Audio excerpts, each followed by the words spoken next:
As the kids' book says, well, this is a look at the evolution of how astronauts, and especially women astronauts, do that. You always get these questions when you go speak to schools. You know, how do you live in space? How do you sleep? How do you eat? And the most popular question of all time, guess what it is? Probably how to go to the bathroom. How do you go to the bathroom in space? We're going to find that out today here with... This right here, the space toilet, this is the most popular item at the Smithsonian National Air and Space Museum. When I worked there, the educator said this was always the first thing kids asked to see. And it always has been. This is from a postcard NASA got in 1961. Americans have been going into space for 63 years, and of course they've been going in space the whole time. Amy Foster, who's a historian at the University of Central Florida, got to be an expert on peeing in space when she wrote a book on women astronauts in 2011. Alan Shepard, on his very first flight, he sat on the launch pad for hours and hours and hours after drinking something like 4 cups of coffee that morning, and the man had to urinate. Shepard peed in his suit, but by the second flight, B.F. Goodrich had come up with a clever idea. Essentially a condom with a tube attached to a collection bag.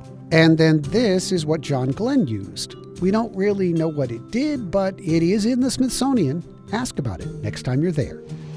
Female crew members have 3 choices for their anatomy-based funnel choices, and they're all vented. All of this is today, but it definitely didn't start out that way. It was in the early days of the space shuttle. Yes, that is Ricardo Montalban. That women began entering the professional ranks of NASA. A few years before the agency made that transition, Amy Foster says they started to plan for it. Joe Cosmo is an engineer at Johnson Space Center, and he was one of the engineers that was assigned to developing the urine collection device for the women.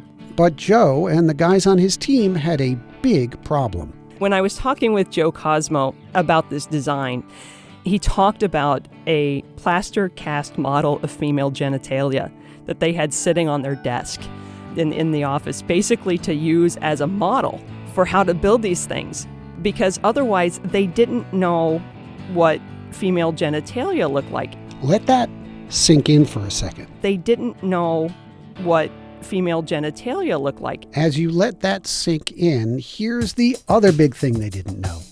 When women pee in outer space, where does it go? A group of Air Force nurses volunteered to fly on the KC-135, lovingly known as the Vomit Comet, to pee for the engineers.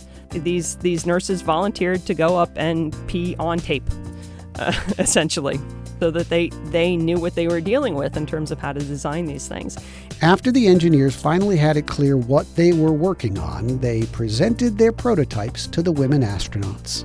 They were not impressed.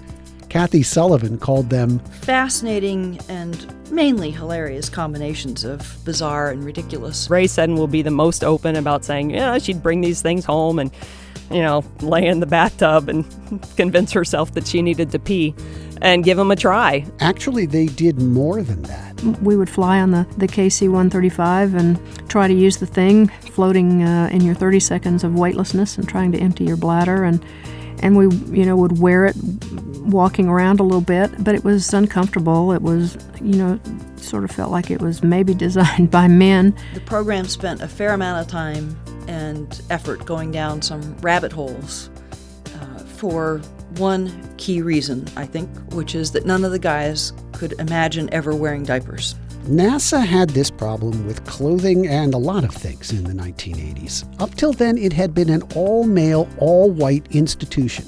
Here's astronaut Mae Jemison. What they wanted to do is make women fit into men's garments, which many times gives you a disadvantage. So there were these kind of things, and I always laugh because they would never put men in women's undergarments and say, let's try to adjust them till they fit.